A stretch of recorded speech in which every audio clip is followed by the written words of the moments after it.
भगवान बुद्ध की वाणी, धम्मपद की गाथा और कथा। वर्ग नंबर 3, गाथा नंबर 1 से 2। आइए सुनते हैं हिंदी में कथा और उसके बारे में ग्रुप डिस्कशन। चित चंचल है, मेघीय स्थविर की कथा, स्थान चालीय तिब्बत। यही ना? हाँ। सरिता जी। हाँ। एक समय भगवान बुद्ध चालीय पर्वत पर विहार कर रहे थे। भगवान अपने भिक्षुओं के साथ नियमित ध्यान साधना करते थे एवं अन्य भिक्षुओं को भी साधना मार्ग का निर्देश दिया करते थे। भगवान अपने दैनिक क्रियाकलापों में कोई व्यतिक्रम नहीं करते थे। वे नियमानुसार अन्य भिक्षुओं के साथ भिक्षाटन करने जाते थे। उनके साथ मेघीय नाम का एक भिक्षु था। भिक्षाटन के दौरान एक बार मेघी भिक्षु ने एक रमणीय उद्यान देखा। उसके मन में आया, क्यों ना मैं इस रमणीय उद्यान में आकर ध्यान लगाऊं, यह शांत है, रमणीय है। उसके मन में ऐसा विचार बार बार आने लगा। भिक्षाटन के बाद मेघी भिक्षु के मन में यह विचार और तीव्र होने लगा। वो तथागत के पास गया और सादर सप्रणाम भगवान को निवेदन किया। भगवान, यह अम्बवन अत्यंत ही रमणीय है और ध्यान साधना के लिए एकदम उपयुक्त है। मैं वहां जाकर ध्यान साधना करना चाहता हूँ। तथागत उसे अनुमति प्रदान करे। भगवान उस समय अकेले थे। मेघी भिक्षु ही उनके पास था। अस्तु, तथागत ने उसे थोड़ी देर इंतजार करने को कहा, परंतु मेघी भिक्षु का मन शीघ्र ही वहां जाने को उतावला हो रहा था। उसने दोबारा भगवान से निवेदन किया। भगवान ने उसे बताया कि कोई अन्य भिक्षु आ जाए, तब तक वह इंतजार करे। मेघी भिक्षु के लिए बड़ा दुविधा में था, क्योंकि उसका मन बार बार मचल रहा था उस आम्ब उद्यान में जाने के लिए। वह बार बार अपने अनुरोध को तथागत के सामने निवेदित कर रहा था। अंततः भगवान ने उसको जाने की अनुमति दे दी। मेघी भिक्षु तत्परता से उठा और उस अम्ब वन की ओर चल पड़ा। वह शीघ्र ही अम्ब वन में पहुंच गया और एक पेड़ के नीचे आसन लगाकर ध्यान साधना करने लगा। उसका मन ध्यान केंद्रित नहीं हो रहा था। मन इधर उधर भटकने लगा और वह मन को एकाग्रचित करने के लिए बार बार प्रयत्न करने लगा। पूरा दिन बीत गया, परंतु उसका चित्त एकाग्र नहीं हो सका। कोई प्रगति नहीं हो सकी। वह वहां से उठा और संध्या काल को तथागत के पास आया। आकर तथागत को बताया कि वहां जाकर वह ध्यानरत होने का अभ्यास करने लगा, परंतु उसके मन में विभिन्न तरह के काम वितर्क, व्यापाद वितर्क, विहिंसा वितर्क और नाना प्रकार के अन्य विचार आने लगे और वह चित्त को एकाग्र करने में, नियंत्रित करने में असमर्थ रहा। भगवान ने उपदेश देते हुए बताया कि हमारा चित्त हमेशा सांसारिक सुखों की ओर धावित होता है, दौड़ता है, परंतु मेधावी पुरुष इस चंचल, दुरक्ष और दुर्निवार्य चित्त को सदा सीधा बना लेते हैं, अजू विजू या एकाग्र बना लेता है। जैसे बाण बनाने वाला बेल्ट को सीधा बना लेता है, उसी प्रकार मेधावी पुरुष इस चंचल चित्त को कठिनाई से काबू में आने वाले मन को इधर उधर धावित होने की प्रवृत्ति से रक्षा करता है। हमारा चित्त जंगल में एक पेड़ से दूसरे पेड़ पर, एक टहनी से दूसरी टहनी पर दौड़ कूद करने वाले बंदर की तरह अति चंचल है। इसे वश में करना, इसकी रक्षा करना दुष्ट है, अर्थात बड़ी कठिनाई से इस चित्त की रक्षा होती है। जिस प्रकार अगर मछली को पानी से बाहर निकालते हैं तो वह छटपटाने लगती है, वैसे ही हमारा मन छटपटाता है। हमारे मन की छटपटाहट और फड़फड़ाहट ठीक उस मछली की तरह का ही होता है। यह चित्त क्षणिक है, चंचल है, इसे रोके रखना कठिन है और इसका निवारण करना भी दुष्कर है। ऐसे चित्त को मेधावी पुरुष उसी प्रकार सीधा करता है जैसे बाण बनाने वाला बाण, जैसे जलाशय से निकालकर स्थल पर फेंकी गई मछली तड़फड़ाती है, उसी प्रकार यह चित्त मार के फंदे से निकलने के लिए तड़फता है। वे बोले, मेघी भिक्षु को इसका इच्छा अनुसारी नहीं होना चाहिए। यह चित्त क्षणिक है, इसे अपने वश में रखना चाहिए। ऐसा करूं। तथागत ने उस मेघीय थे के संदर्भ में यह गाथा कही। स्पंदनम चपलम चित्त दुरखम दुर्निवारायम। अजु करोति मेधावी असुकारो व तेजन। चित्त क्षणिक है, चंचल है, इसे रोके रखना कठिन है और इसे निवारण करना भी दुष्कर है। ऐसे चित्त को मेधावी पुरुष उसी प्रकार सीधा करता है जैसे बाण बनाने वाला बाण को। वारिजो व थले खित्तो ओक मोकत उबभतो परि पफंदिदम चित्तम मार ध्येयम पहातवे। जैसे जलाशय से निकलकर स्थल पर फेंक दी गई मछली तड़फड़ाती है, उसी प्रकार न मार के फंदे से निकलने के लिए तड़फड़ाता है। फंदन सांसारिक सुखों की ओर दौड़ने वाले या चालायमान, दुर्क्षम कठिनाई से रक्षा करने योग्य, दुर्निवारायम निर्वार्य, अजु सीधा अकुटिल, असु करो बाण बनाने वाला, तेजन बैंक को, वारिजो मत्स्य, खीतो फेंका हुआ, ओक मकोत जलीय घर से, उबभतो निकाला हुआ, परिपफंदिदम चित्तम यह चित्त फड़फड़ाता है, मार ध्येयम मार के अधिकार को, पहातवे मुक्ति के लिए।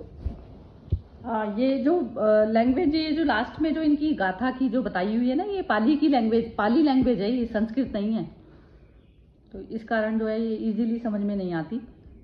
तो इसमें जो ये एक तो मार शब्द का जो प्रयोग किया गया है वो मार मन के लिए है, और दूसरा उद्यान जो प्रयोग किया गया है वो उद्यान जो जैसे पार्क होता है, बहुत सुंदर जो ग्रीनरी जहाँ पर चारों तरफ है और बहुत ही मनमोहक, जैसे पशु पक्षी सब इधर से उधर चहचहाते हुए, तो वो उस तरीके का एटमॉस्फेयर को जो है उद्यान बोला जाता है। तो अब इसमें जो ये मेन जो एसेंस इसका यही है कि जैसे उसमें गीता में भी बोला कि इसको मन को जो है कंट्रोल करना हवा के घोड़े से भी ज़्यादा जो है बहुत मुश्किल है, हवा के उसकी तरह से है, ये हवा जैसे चलती है उस तरीके से मन की गति बताई जाती है, और मैं तो कहूँगी कि हवा से भी ज़्यादा तेज है, क्योंकि मन एक ही क्षण में कुछ चाह रहा है, दूसरे क्षण में कुछ चाह रहा है। तो वो जो मार का जो हिसाब है, तो वो उसमें क्या है, जैसे अब हमारी पोजीशन इस उस पे आती है कि मार हो गया मन में मन के कैद में बसी है हमारी चेतना मतलब मेरी जो अपनी जो स्मृति, मैं शुद्ध, मैं क्या है शुद्ध मैं, जो रमन महर्षि का जो हर्षा जी ने 2-3 दिन पहले जो भेजा था, हु एम आई, तो वो जो शुद्ध मैं है वो ना बुद्धि है, ना मन है, ना चित्त है, ना कुछ, तो लेकिन मन की कैद में हमारी चेतना बस गई है और वो हमेशा छटपटाती रहती है। वो कहती है कि मन तू ये ले ले, शांत हो जा, और फिर भी जो है, लेकिन मन शांत नहीं होता, मन को एक के बाद लगी होती, क्योंकि वो संसारिक शरीर के साथ में अटैच है ना मन, तो वो शरीर की और जो इंद्रियों से जो दृश्य आते हैं उनको पूरा करने में उसकी हमेशा वो इच्छा हो रहती है मन को जबरदस्ती उसमें लेके आया जाता है। जबरदस्ती इस तरीके से कहा जाता है कि जैसे या तो मन हमारे को यूज कर रहा है चेतना को, या फिर चेतना मन को यूज कर जाए।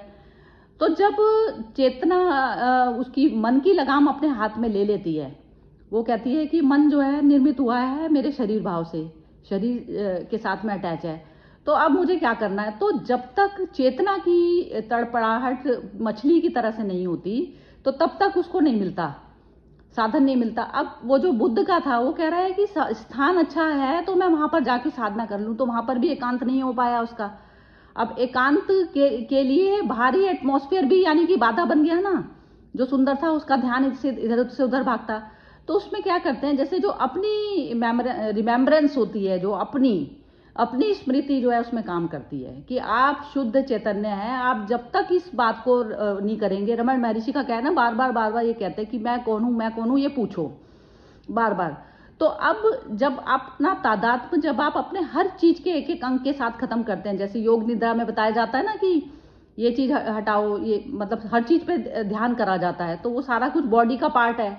फिर मन और वो जो चीज है वो भी उससे निर्मित हुई है, तो वो भी फिजिकल हो गई चीज, जिसको भी हम देख पाते हैं वो प्रकृति के क्षेत्र में आ जाती है। अब सारा कुछ प्रकृति को रिजेक्ट आप करते चले जाएंगे, तो तब जाके आपकी शुद्ध चैतन्य में स्थिति होगी। और लेकिन क्या होता है, अभ्यास के कारण आपकी अपने आप में भी हो जाती है। तो जब मनुष्य स्वयं में रहने लगता है ना, तो वो सिर्फ इंस्ट्रूमेंट मात्र यूज करता है, और मन को भी वो पूरी तरह से ये कंट्रोल मैनर में जो है वो उसको यूज करता है कि मन से ये काम कराना है, मन सर्वेंट है। तो मन को जब तक आप सर्वेंट की तरह नहीं बनाएंगे तो वो ही जो है स्पिरिचुअलिटी का टोटल सार यही है कि आप मन को उसमें करें, मन आपके अकॉर्डिंग चले, ना कि मन के अकॉर्डिंग आप। लेकिन हम भूल पड़ जाती है, हमें लगता है कि जैसे जो है मन को ही हमने आत्मा का दर्जा दे दिया। और आत्मा क्या चीज़ है? आत्मा जिसका कोई संगी साथी नहीं, असंग है, उसका साथ में संग हो ही नहीं सकता।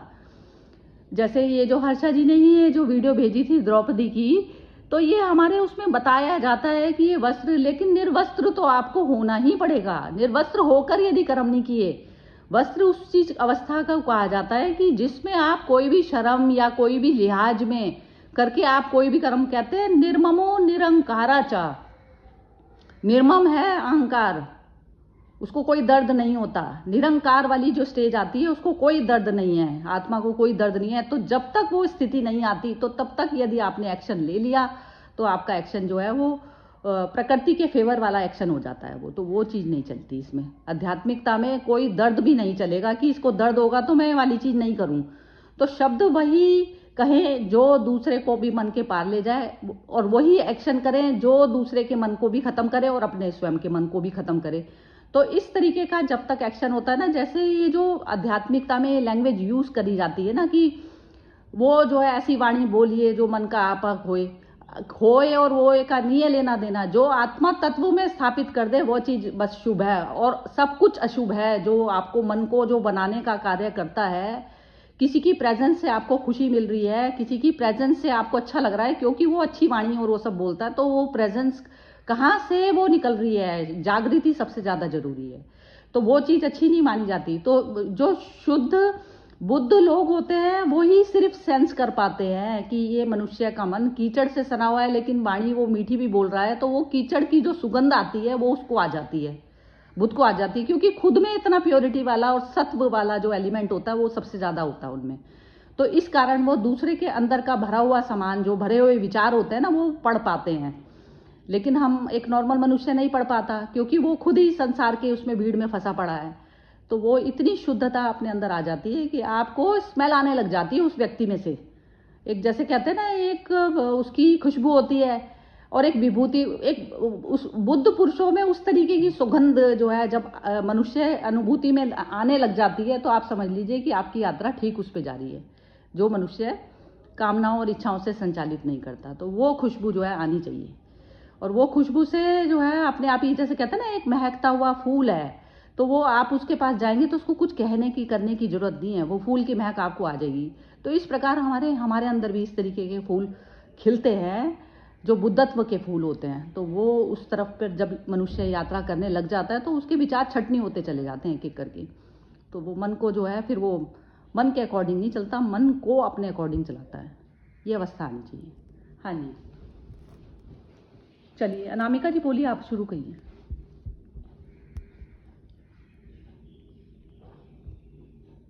नहीं सरिता जी, मतलब आया मुझे भी समझ में। अच्छा, थोड़ा सा कुछ रिपीट, नहीं बोला। हाँ रिपीट करेंगे तो और अच्छा हो जाता है, पता चल जाता है कि नहीं जो मन, नहीं मन का जो मतलब आप बता रहे हैं सही है वो, ये मतलब, लेकिन वो नहीं, मतलब उसपे बार बार अभ्यास ही करना पड़ता है, बार बार तो भागता है वो संसारिक उसमें। मतलब छोड़ना भी चाहो, ध्यान है कि हम लोग, लेकिन वो फिर भी जाता है। हाँ वो अपनी स्मृति भूलती है बार बार, अपनी बार भूलता अपने है। आप को, हु एम आई ना, तो वो उस पर भूल पड़ जाती है कि मैं कौन हूँ। ये चीज याद रखनी पड़ती है। तो वो सारा जो कहते हैं ना एंटीडोट जो है या मूल बाण जो है, ये यही चीज का होता है कि अपनी याद, अपनी स्मृति में रहोगे तो तब है।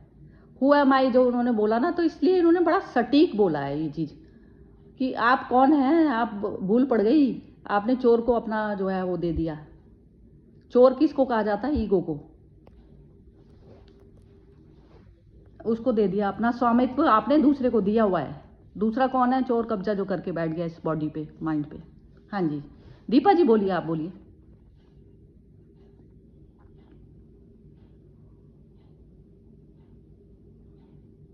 हाँ जी नमस्ते। हाँ जी। हाँ जी, नहीं जी आप बहुत अच्छा बोला, आवाज तो कुछ नहीं है बोलने की। अच्छा ठीक है।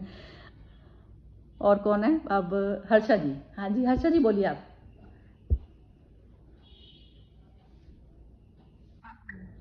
आपने जो बताया जो मन का, वो तो एकदम जैसे रमन महर्षि का जो है कि you are not the mind, but we don't understand that even if you understand we are not the mind, we still think that the mind is all powerful.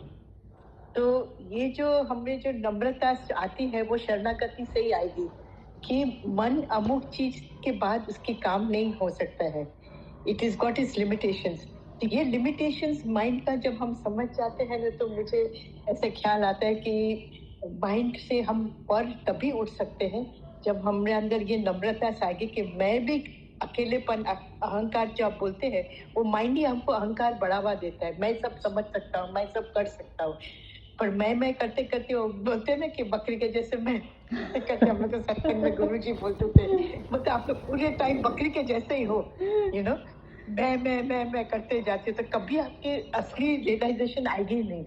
तो ये जो आपने कहा वो तो बहुत ही सुंदर है कि ऐसे वाणी बोलिए जो दूसरों को उठाए। और हम जब पौंडीचेरी में पढ़ते थे तो कभी कभी संगत का प्रॉब्लम हो जाता था, क्योंकि सब हॉस्टल से आते थे, अलग अलग संस्कार के, तो sometimes friends were not very good influence. तो मदर का एक मैसेज आया था that the one who is a true friend is one who brings out the best in you and lifts you towards higher goals. तो ये जो line जो थी माँ की, वो जैसे हम लोग को एक गाइडलाइन बन गई कि जो व्यक्ति आपको ऊपर उठाए, जो आपके अंदर बेस्ट ले आए, वो आपकी सच्ची फ्रेंड है। तो नेचुरली सबके विवेक थोड़ा जागृति हो जाती है कि ये मेरे सही हित के लिए है, कि ये मेरे को नीचे ले जा रहा है, क्योंकि we were very young, 12, 13, 14 teenage, away from parents for 11 months. तो भटकने का बहुत संभव होता था, इट इज नॉर्मल। और प्लस को एजुकेशन, ये वो, तो काफी केसेस ऐसे होते थे। फिर मदर ने ये मैसेज लिखा था, तो हमने तो ये गाइडलाइन मिल गया कि मन का लिमिटेशन आप समझो, शरणागति में जाओ, और ऊपर की आस्था में जो आपके गुरु है, जो आपका अंदर वाला है, उसकी आस्था में आप पूरा पूरा जो। और दूसरी बात श्री अरविंदो ने कहा था कि गुरु क्या चीज है, बोलते guru is a reflection of your own state.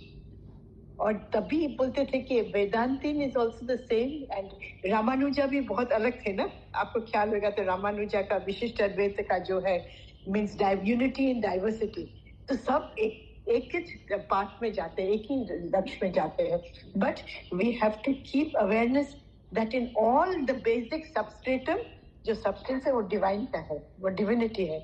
तो वो ख्याल रखते हुए मन भी आपका फ्रेंड बन जाएगा, आपका अहंकार भी आपका फ्रेंड बन जाएगा, क्योंकि आपको गलत रास्ता से जाने में बचाएगा।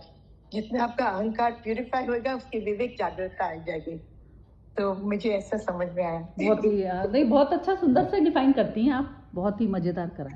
बहुत ही वो परफेक्ट, वो जो वेदांती वाला है ना, मेरे को भी वही मेरी भी मनस्थिति वैसी है कि उसी चीज को एक्सेप्ट करती है। जैसे अंदर में ही परफेक्शन स्टेट वो होती है ना, जो मैंने सारा प्रकृति की सब चीजें जो है वो हटा के एक तरफ पे रख दिया, तो उस स्टेट पे मेरे को बार बार क्यूरियोसिटी है जाने की।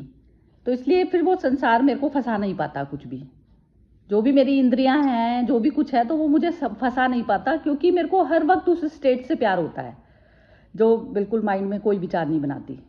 विचार किस चीज़ के बनते हैं? मटेरियल के बनते हैं, तो मटेरियल वाला विचार ही नहीं रहता, ना किसी मनुष्य का रहता, ना कुछ रहता। तो फिर वो स्टेट, परफेक्ट स्टेट, मैं उसी को बोलती हूँ। तो वो परफेक्ट स्टेट पे जाने में उससे बड़ी गाइडेंस और कोई नहीं है। आपको यदि उसकी तड़प हो जाती है ना, तो फिर उसमें बाहरी गुरु तो इतना, मतलब ये होता है ना, फिजिकल प्रेजेंस से लिमिटेड है, वो आपसे कम्युनिकेशन करने में लिमिटेड है। लेकिन जब आप अपने आप से ही करने लग जाएंगे बात, वो स्टेट आपकी अपने आप ही गुरु तत्व में स्वयं, और जो ईगो है, वो ईगो उसको जो है बार बार गुरु तत्व को देखकर जो है ईगो अपने कर्म करती है, तो उसमें अपने आप ही ऑटोमेटिकली शुद्धि आती चली जाती है। हाँ जी, मोना जी बोलिए।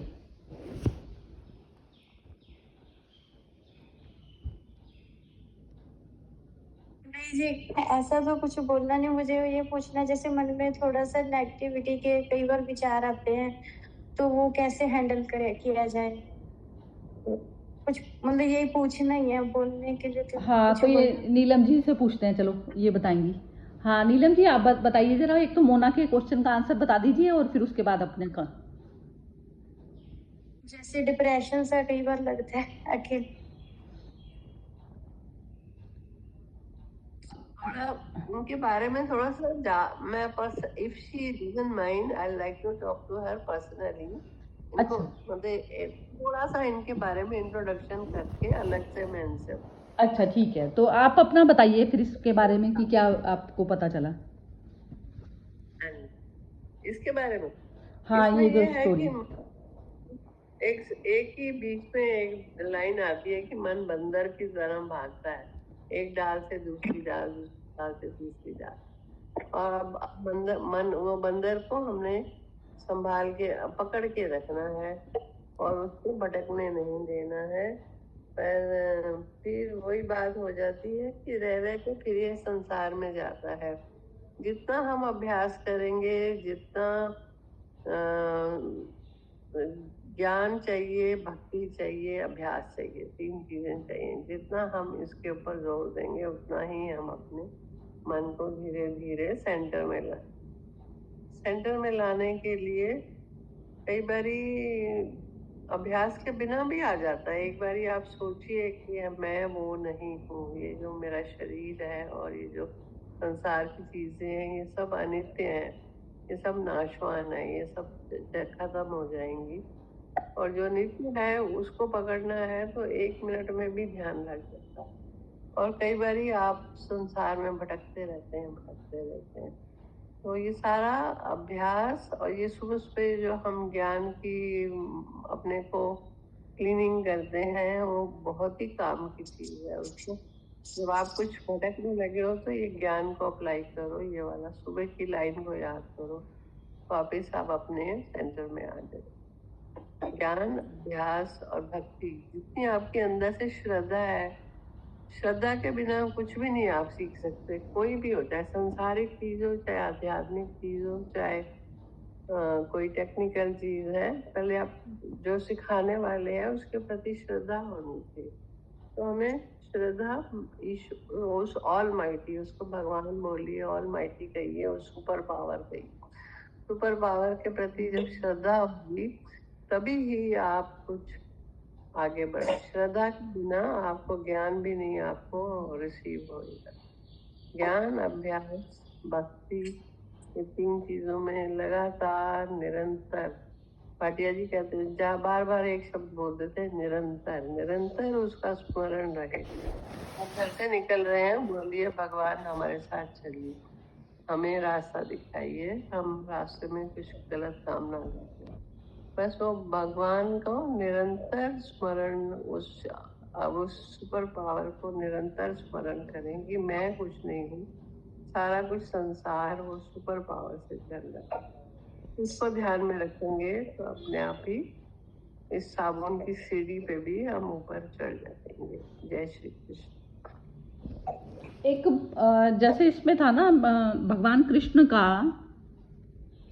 कृष्ण का ना ऐसा था कि इसमें जैसे एक मन है, मन नाच रहा है, लेकिन आप उसको देख रहे हो ना, मन करेगा ही और एक्टिविटीज़ करेगा, कोई खाली तो बैठ नहीं सकते। संसार की चीज़ें तो सब कुछ ही व्यर्थ ही है, टोटल व्यर्थ है, लेकिन फिर भी हम खेलने के लिए आए हुए हैं। तो खेल से अभी जी भी नहीं भरा, अभी खेलने का मन भी कर रहा है। जैसे कुछ भी इंसान करता है, कोई तोड़ने का ही काम में किसी को मज़ा आ रहा है, किसी को बनाने के ही काम में मज़ा आ रहा है।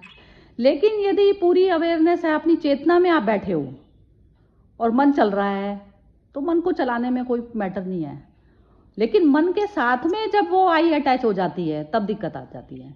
तो वो हो जाता है कि जैसे आपको कोई नुकसान हुआ, फ़ायदा हुआ, तो उसमें आप कभी उसमें बढ़ जाते हैं। जब आपको अच्छा प्रॉफिट होता है उसमें बढ़ गए, उसमें घट गए, तो वो घटना बढ़ना जो है ईगो के मैटर पे होता है। ईगो कंप्लीट भाव में जब आप मन के हिसाब से नाचती है ना, तो जैसे कहते हैं ना फैन चलता है जिस तरीके से, और आप स्थिर चेतना में बैठे हैं और मन पूरी तरह से जो है फैन की तरह से घूमता चला जा रहा है, तो उस पर घूमने में भी कोई बुराई नहीं है यदि आप अवेयरनेस में रहते हैं, पूरा अपनी चेतना में यदि आप ठहरे हुए हैं, आपका कुछ बढ़ता घटता नहीं है। तो संसार का जो काम वो मनुष्य जो कर सकता है ना, जिसका माइंड तो घूमता हुआ है लेकिन वो खुद स्थिर है, तो स्वयं का जो केंद्र है वो स्थिर हो गया ना, तो वो स्थिर हो गया तो फिर वो माइंड जो घूमता है, तो वो जो जितनी एक्टिविटी कर सकता है ना, तो उतना नॉर्मल मनुष्य बिल्कुल भी नहीं कर सकता, क्योंकि वो साथ में अटैच हो जाता है।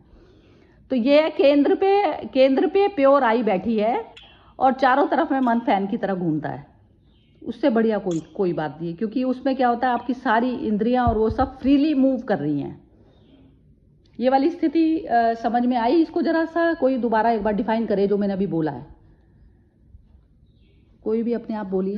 अवेयरनेस अपने विवेक में हर समय, अब विवेक से और अवेयरनेस से करें, जो करें अपने विवेक और अवेयरनेस से। नहीं, जैसे आई अटैच नहीं हुई, हाँ विवेक तो बुद्धि का पार्ट हो गया ना। तो जैसे आई अटैच नहीं हुई आपके मन के साथ में, आई अटैच नहीं हुई। अब मन घूम रहा है तो मन क्या किसका बिगाड़ देगा? आई अटैच होती है तभी तो मुझे इनसिक्योरिटी आती है, डर लगता है, हर चीज लगती है। आई इनकम्प्लीट उसमें जाके एडजस्ट होती है तो तभी तो आती है ना दिक्कत।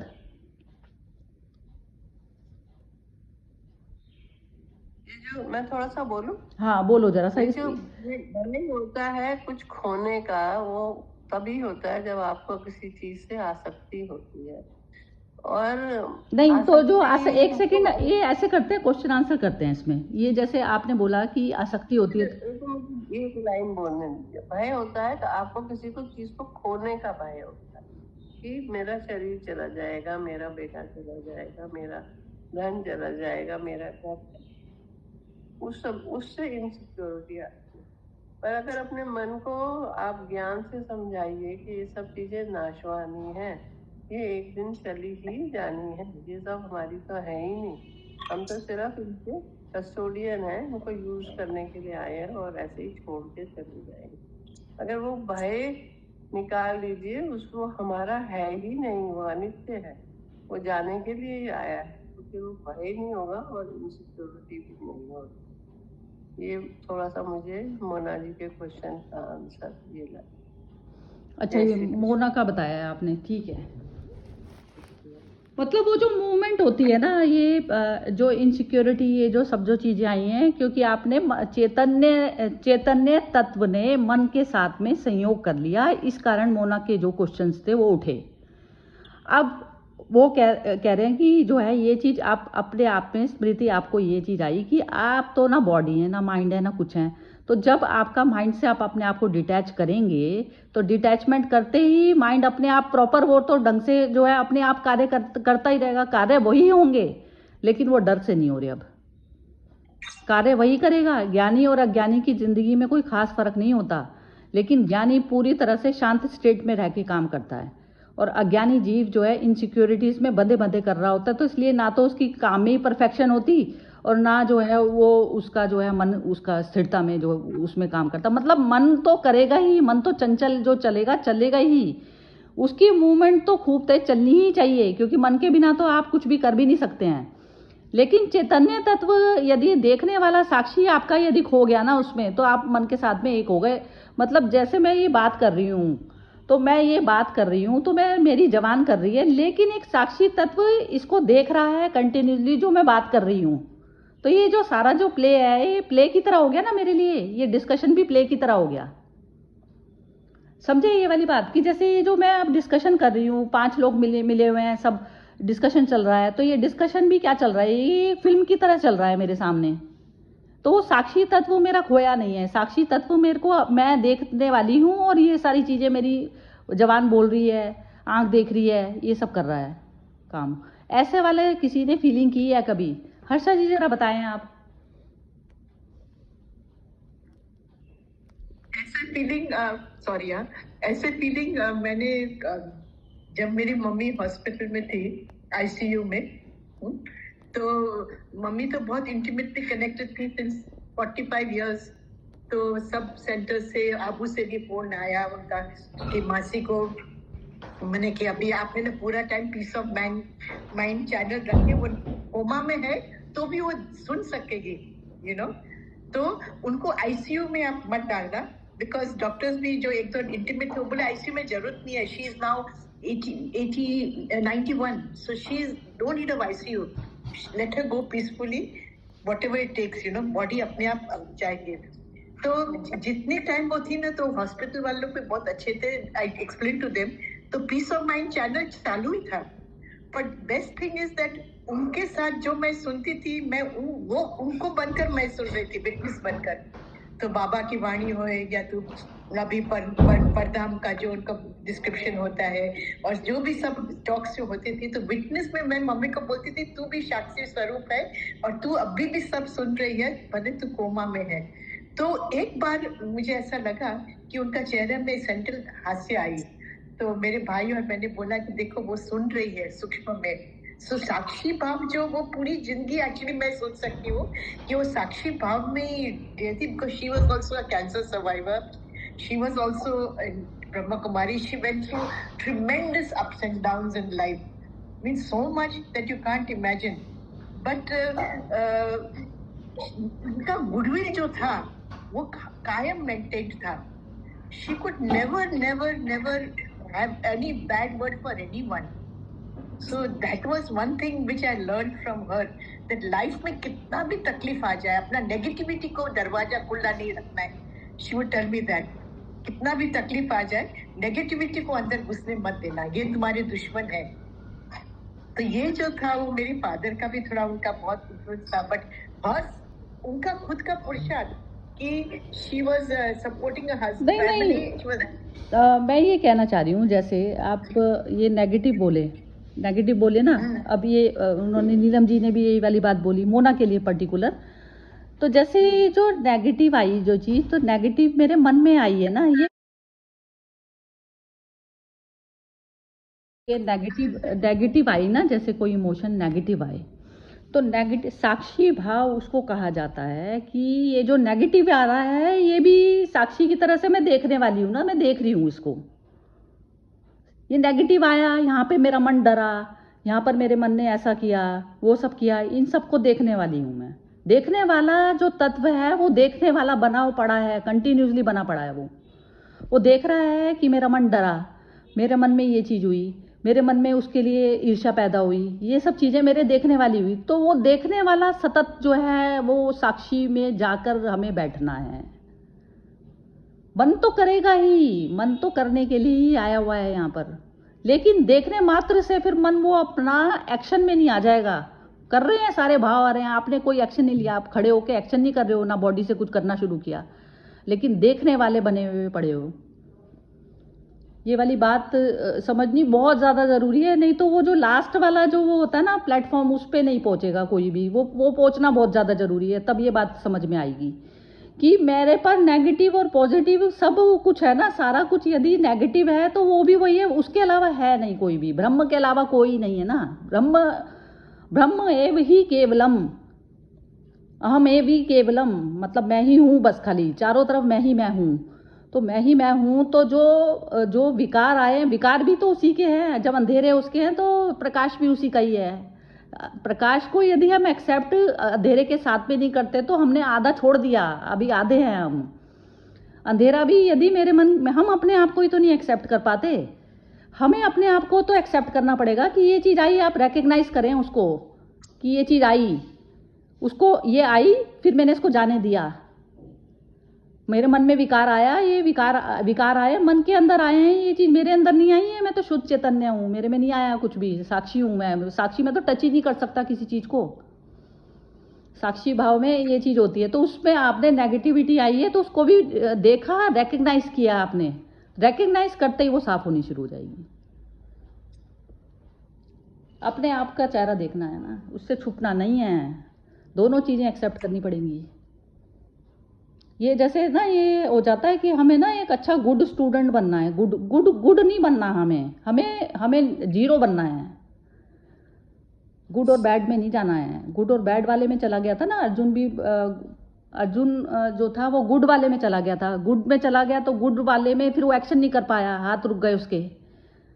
गुड और बैड नहीं बनना है, जीरो बनना है। तो जीरो में जाके साक्षी तत्व जो है वो होता है खड़ा, एक्सेप्ट करता है। ये चीज़ पे डिस्कशन और कंटिन्यू करेंगे क्योंकि ये यहाँ तक आना ज़रूरी है। मैं कल बहुत मनन चिंतन कर रही थी इस चीज़ के लिए कि जैसे सब लोगों की कमेंट्स बहुत सुंदर होती हैं, सब कुछ होता है, लेकिन अभी वो जो टेम्परेचर है वो 100% डिग्री पे उबला नहीं पानी। अभी भाप बन जाता है ना जब, तो वो जो नीचे की जो नेगेटिविटी है वो मुझे कैसे दिक्कत कर रही है। होने दो नेगेटिव, मन को नेगेटिव होने दो, पॉजिटिव होने दो, थक जाएगा, अपने आप बैठ जाएगा। ये मतलब ये वाली आनी चाहिए सिचुएशन। चलिए कल डिस्कस करेंगे इसको दोबारा। मुझे समझ आ गया, हाँ चलो बोलो, अच्छा बात बोलो। समझ आ गई। हाँ। नहीं, जो आपने बोला मुझे समझ आ गया। अगर ये मन में कुछ नेगेटिविटी जिससे बेचैनी हो, अगर वो आता है तो वो भी मतलब हमने हमने ये मतलब साक्षी भाव ने देखना है, साक्षी भाव में ये देखना है कि अगर मन में ये आया, मतलब अगर मन में पॉजिटिव आया तो नेगेटिव भी आया। जैसे वो रामकृष्ण परमहंस, वो काली माता, वो उन मन में आती थी तो मन से ही उन्होंने उसको हटाया। वो देखते ऐसे ही हट जाती है, देखते ही, जैसे ये है ना, आपने एक्सेप्ट कर लिया उसको, आपने जेलस को एक्सेप्ट कर लिया। आपका ना उससे राग है ना द्वेष है, आपका कुछ नहीं है उससे। जेलस आई आपके मन में, आपको ये हुआ कि ये तो, इसको तो मैं थप्पड़ लगा दूं अभी जाके, तो ऐसे वाली चीज आई। तो आपने रिकग्नाइज कर ली कि आई, तो रिकग्नाइज करते ही खत्म हो गया ना काम। अब रिकग्नाइज नहीं करा, आप अपने आप को ही एक्सेप्ट नहीं कर पाते ना। एक्सेप्टेंस पहले तो अपने प्रति ही आनी है ना, तो वो वहाँ तो साक्षी निर्मित हुआ, हम उसके साथ में फंस गए, नेगेटिव आ गया विचार, अब तो हम बुरे हो गए, हमने वहीं पे लेबल लगा दिया अपने ऊपर। लेबल लगाने वाले भी हम थोड़ी ना हैं, हम मूवी के अंदर थोड़ी ना घुस सकते हैं, हम मूवी देखने वाले हैं। ये हाँ बहुत अच्छा तुम बोली हो, समझ में आ रही है ये चीज़। लेकिन कल फिर दोबारा डिस्कस करेंगे, तब मुझे पता चलेगा। आज पूरा दिन मनन चिंतन करना है इसके ऊपर, आज पूरा दिन। वो 100% पे ले जाके ही यात्रा खत्म होती है, स्टॉप, जहाँ पे कर्म निर्मित नहीं होते मेरे से। वो स्टेट आनी चाहिए, 100% आनी चाहिए वो चीज़, क्योंकि इस उस पर बिल्कुल 99 डिग्री पर आकर खड़े हो चुके हैं सब। 100% पे आते ही खत्म हो जाएगी आपका कर्म करने बंद हो जाएंगे। कर्म करना मतलब ये होता है कि आप किसी को कुछ देते हैं, लेते हैं, या आपसे कोई बुरा भी चीज़ घटती है तो आप उसके साक्षी मात्र रह जाएंगे। आपका कर्म का कुछ भी लेना देना आपको नहीं चिपकेगा। रीबर्थ की जो कंडीशन होती है वो तब जाके ख़त्म होती है, अदरवाइज नहीं होती। तो वो 100% वाला जो है कल दोबारा एक बार डिस्कस करेंगे, ठीक है। चलिए आज का ख़त्म करते हैं सेशन, और आज पूरा दिन इस चीज़ को वॉच करना ज़रा सा अपना। ओके जी, जय श्री कृष्णा।